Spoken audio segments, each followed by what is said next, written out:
জমজমাট ভিড় উত্তর পূর্ব ভারতের অন্যতম শৈব তীর্থ জল্পেশ মন্দিরে। শিবরাত্রির পুজোর সঙ্গে শুরু হলো ঐতিহাসিক জল্পেশ মেলা। ড্রোন দিয়ে চলছে নজরদারি। উত্তর পূর্ব ভারতের অন্যতম প্রাচীন ও ঐতিহ্যবাহী শৈব ধাম হল ময়নাগুড়ির জল্পেশ মন্দির। আর শিবরাত্রি উপলক্ষে বুধবার সকাল থেকে পুণ্যার্থীদের ভিড় জমতে শুরু করেছে। মহাশিবরাত্রি উপলক্ষে প্রতি বছরের মতো এই বছরও উত্তরবঙ্গের ঐতিহ্যবাহী জল্পেশ মন্দিরে পুণ্যার্থীদের ঢল। ঐতিহ্যবাহী জল্পেশ মন্দিরে মহাশিবরাত্রি উপলক্ষে সকাল থেকেই পূজা দিতে এবং জল ঢালতে জল্পেশ মন্দিরে দূর দূরান্ত থেকে এসেছে পুণ্যার্থীরা।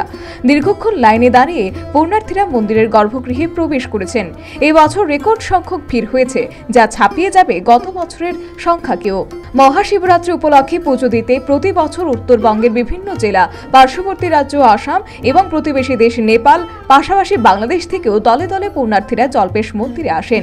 প্রতি বছরের মতো 10 দিন ব্যাপী চলবে মেলা। বিভিন্ন রঙের আলোয় সাজিয়ে তোলা হয়েছে মন্দির।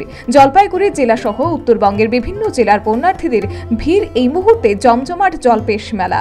নিরাপত্তার কথা মাথায় রেখে পুলিশ প্রশাসনের পাশাপাশি রাখা হয়েছে ভলেন্টিয়ার, সিভিল ডিফেন্স ভলেন্টিয়ার্স, পাশাপাশি রয়েছে সিসিটিভির নজরদারিও।